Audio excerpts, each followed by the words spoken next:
Hey y'all, it is Taylor Bridges here, back with another review of Real Housewives of Atlanta. Two videos here. We're going to do episodes 14 and 15. Started off with season 15, episode 14, Wreck-It Ralph. We are at a property with Drew where she's planning to host a mental health retreat. I do like the mental health awareness aspect of this, happening on the show. I'm not too sure how genuine this storyline is for Drew.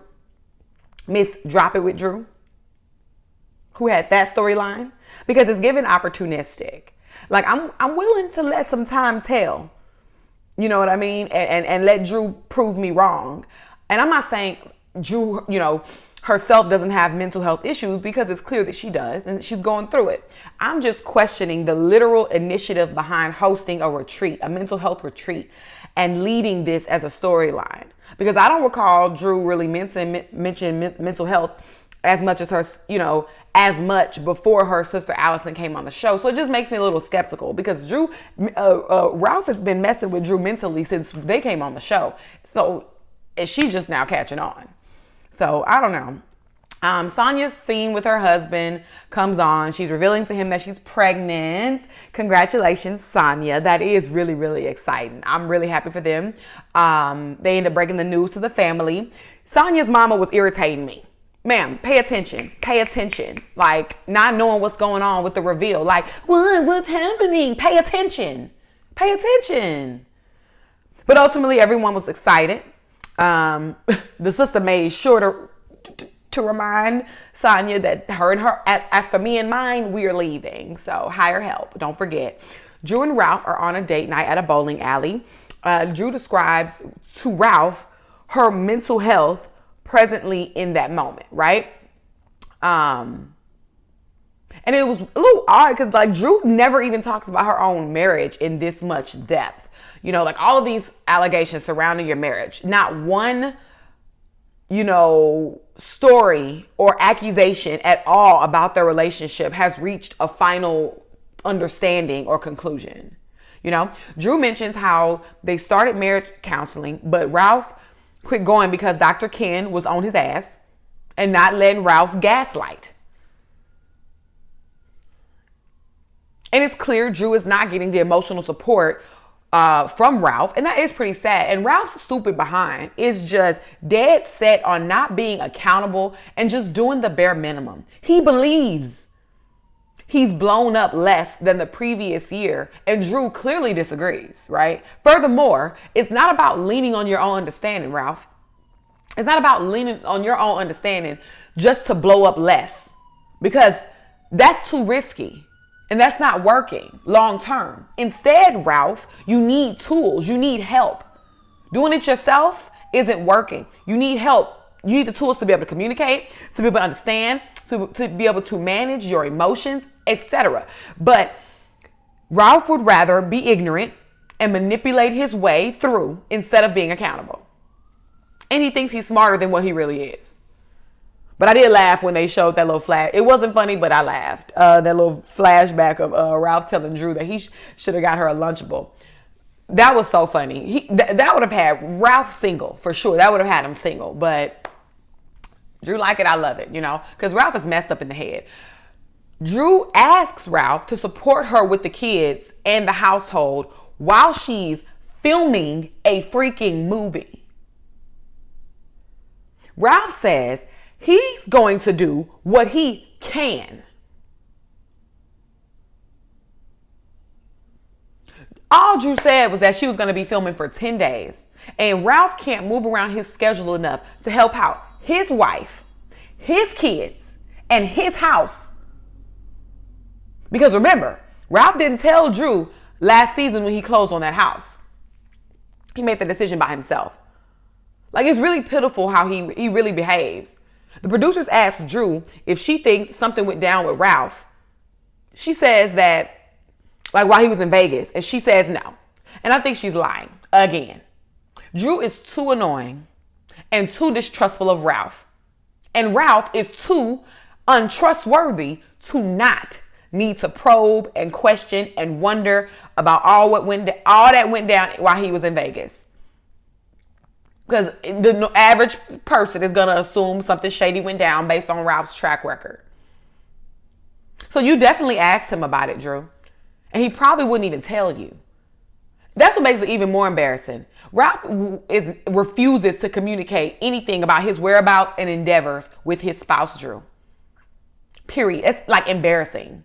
Ralph will literally tell Marlo his business before he told Drew.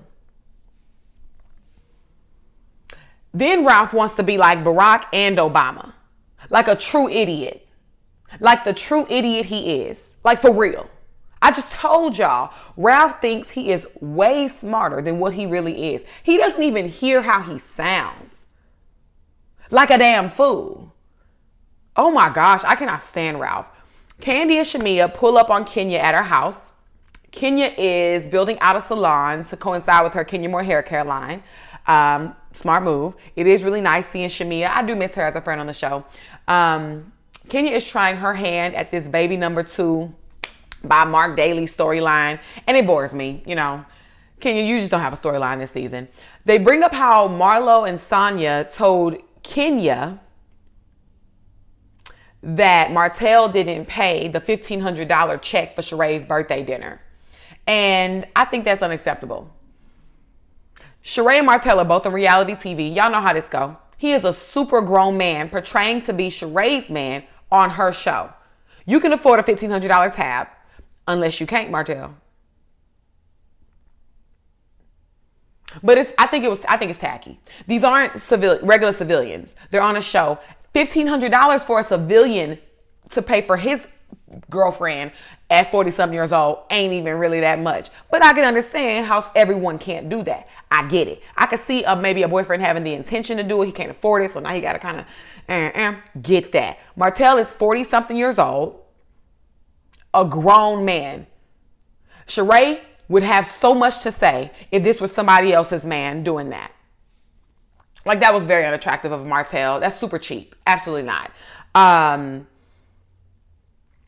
Sheree is with her dog Gotti and literally compares Gotti and Martell to one another, which I don't think is a coincidence at all. They are very similar creatures.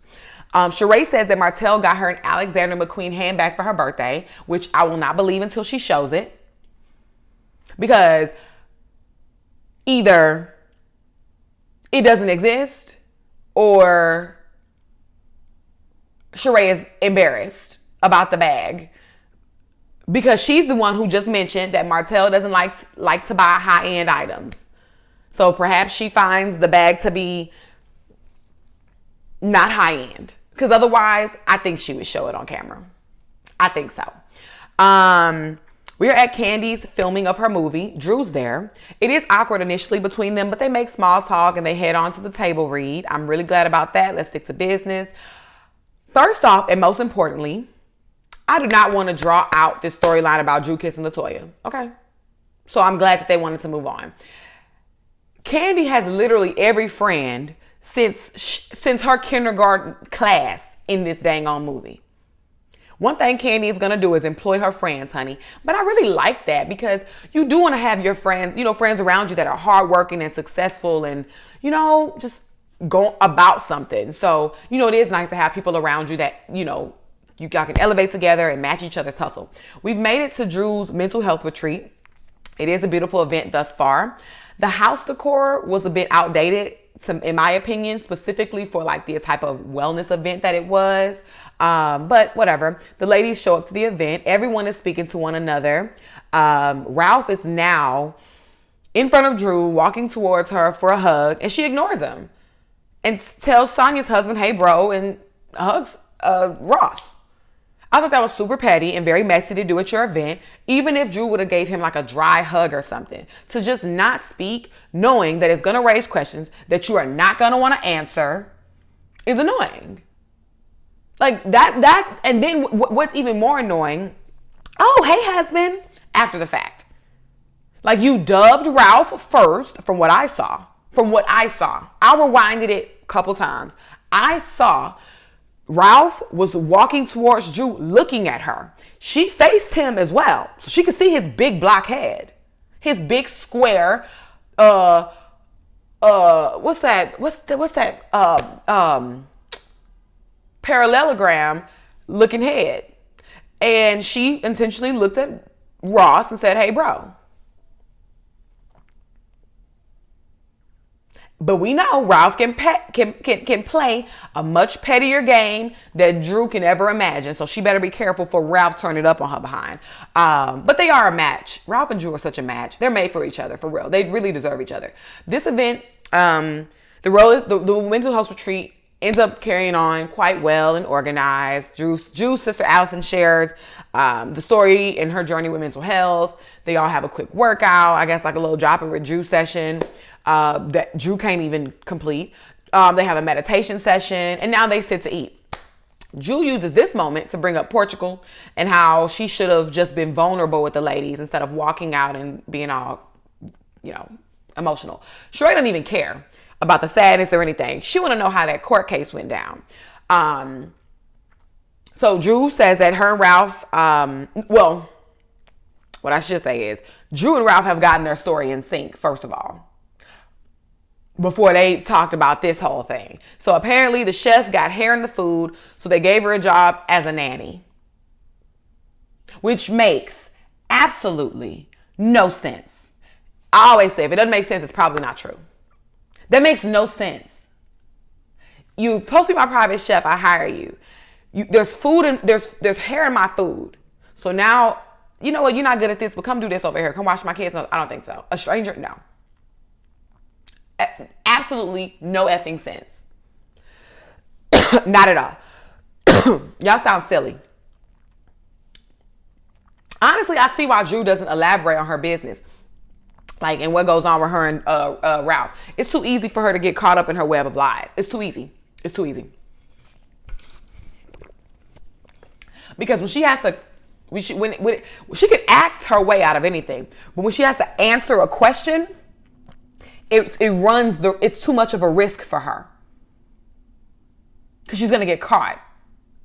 It's easier for her to cry and blow up and get dramatic because she's now in her bag. She's in her element where she can act. But when you ask her a yes or no question where acting isn't applied here, she gets caught up. Kenya asks,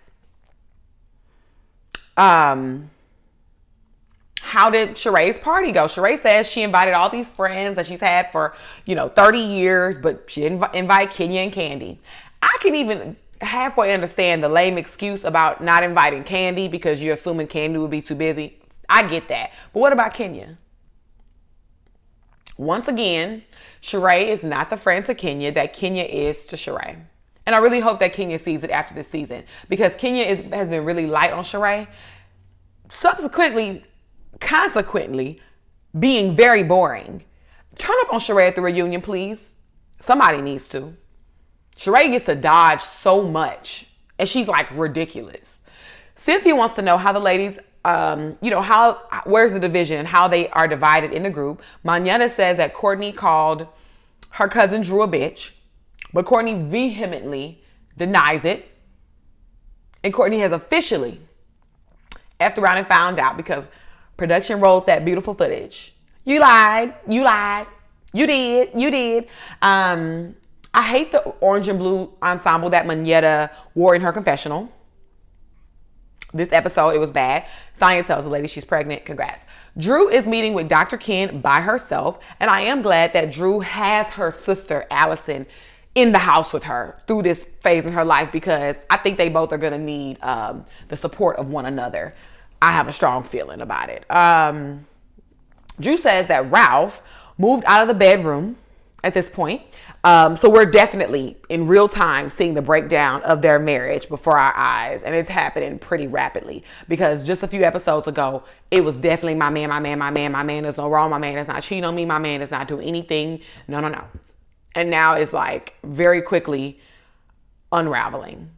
Interesting. Drew says they've been having issues around transparency and faithfulness. And I think she's just starting to see the light.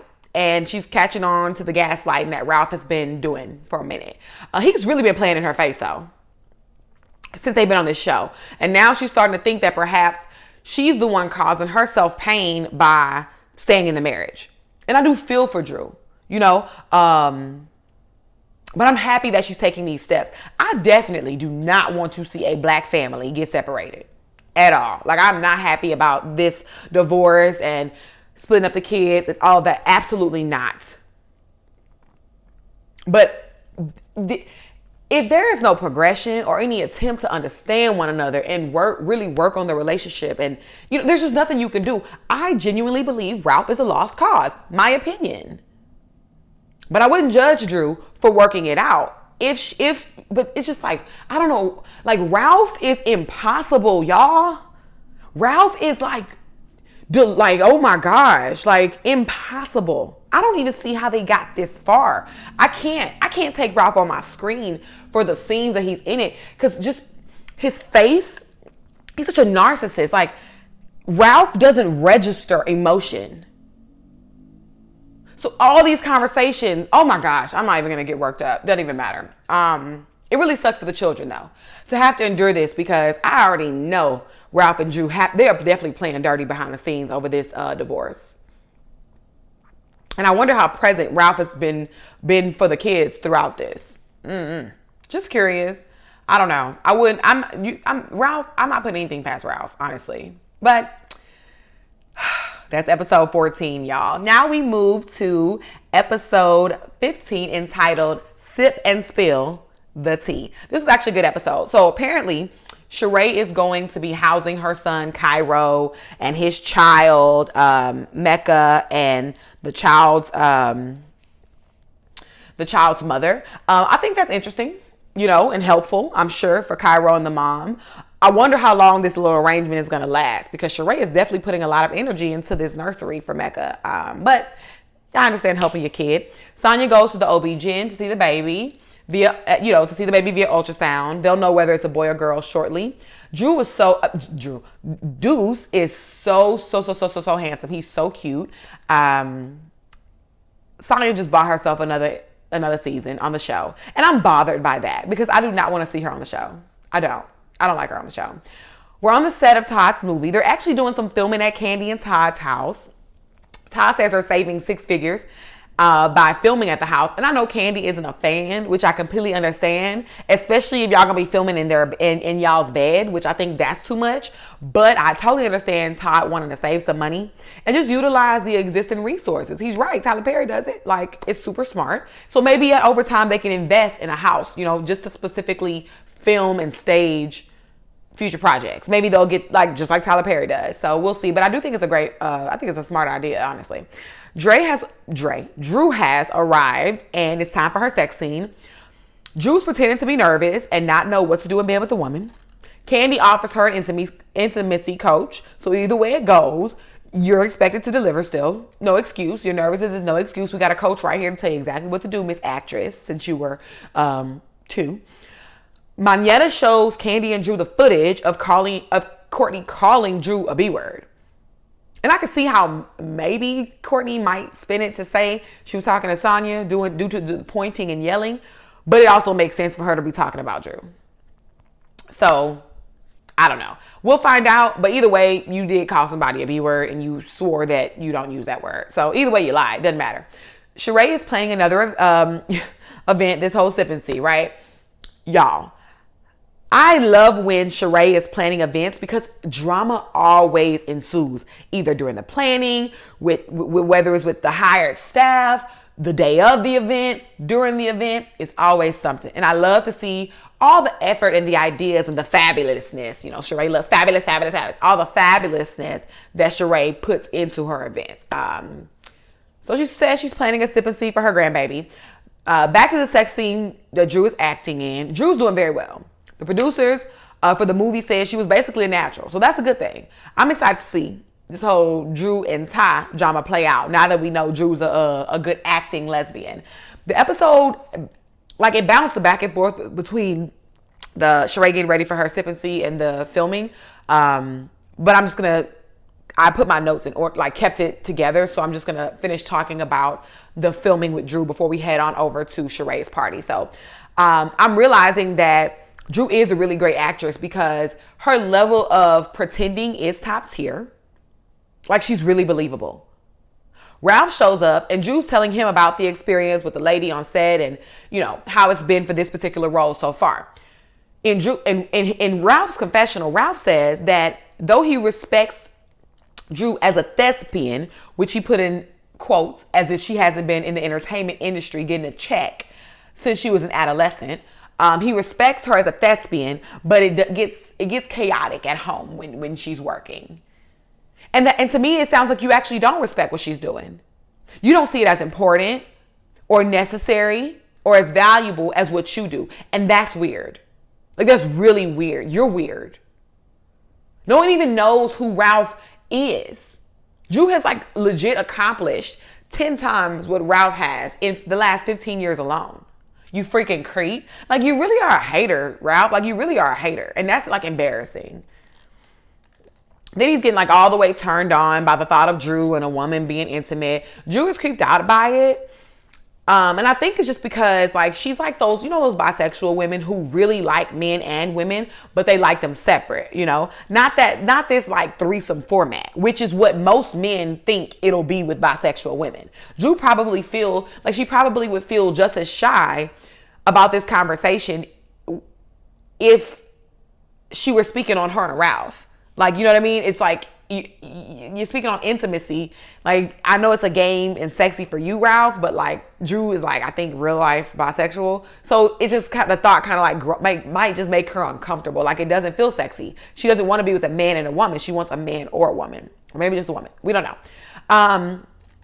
Marlo is at her foster care event where she's honoring successful people that have made it out of the foster care system. And I am glad that Marlo is still keeping up with the, you know, with this movement, even though, you know, none of us bought this storyline last season when she brought it up.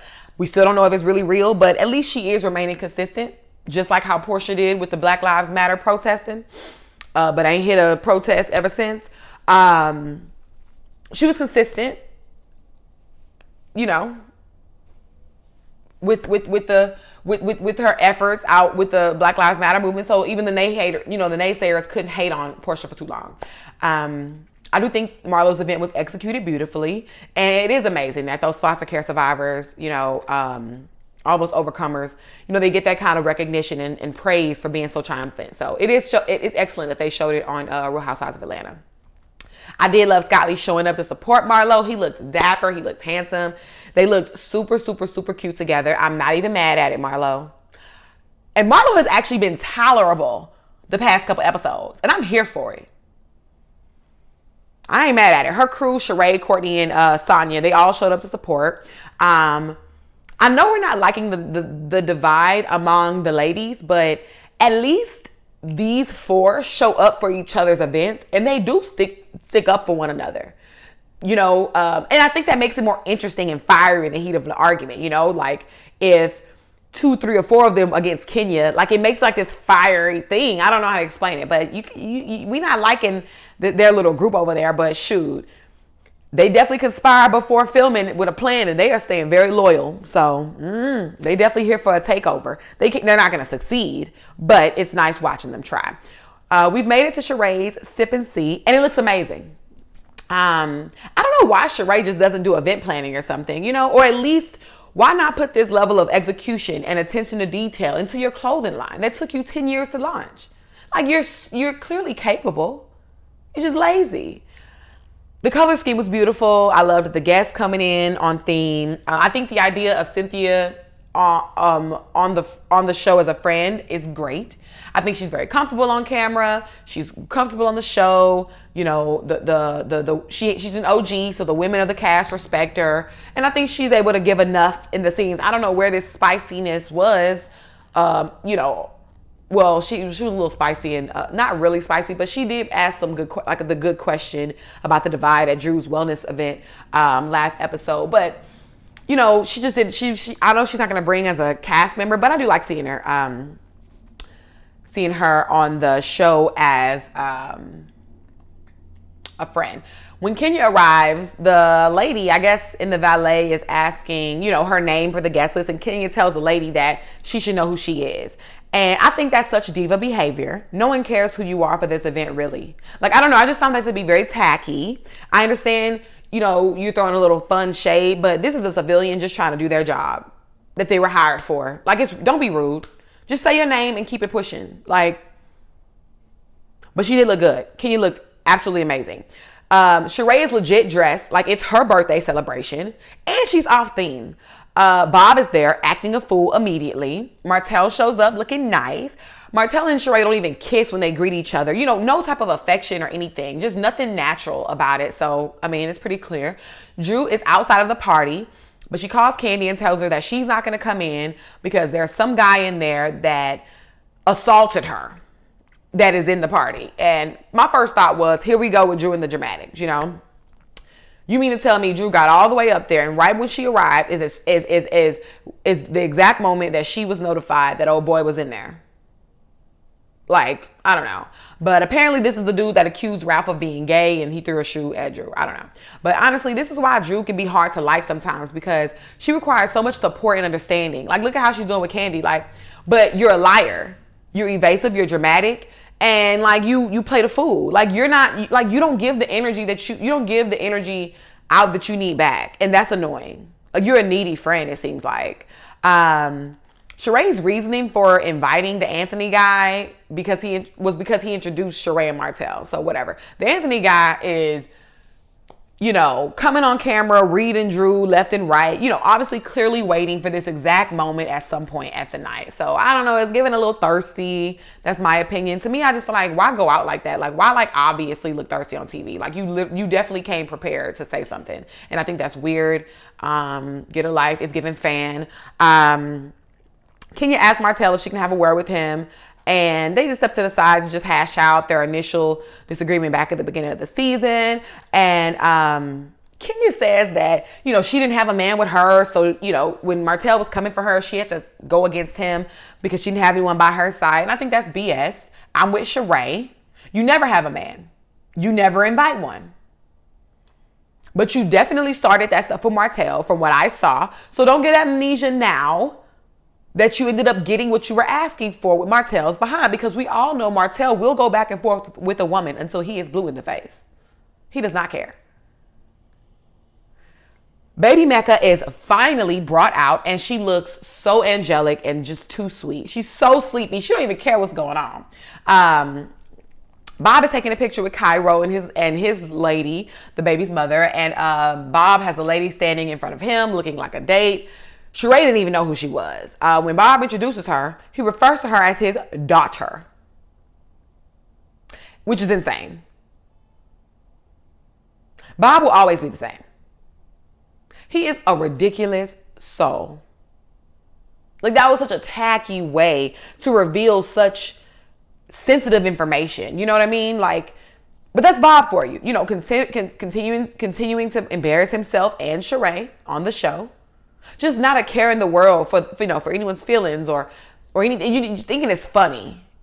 And the stronger of a reaction he can get, the better he feels. And that's really sad. But whatever. We'll see what happens in the finale. Thank you so much for tuning in. Please like, comment, and subscribe. And I'll check with you in the next video. Bye, y'all.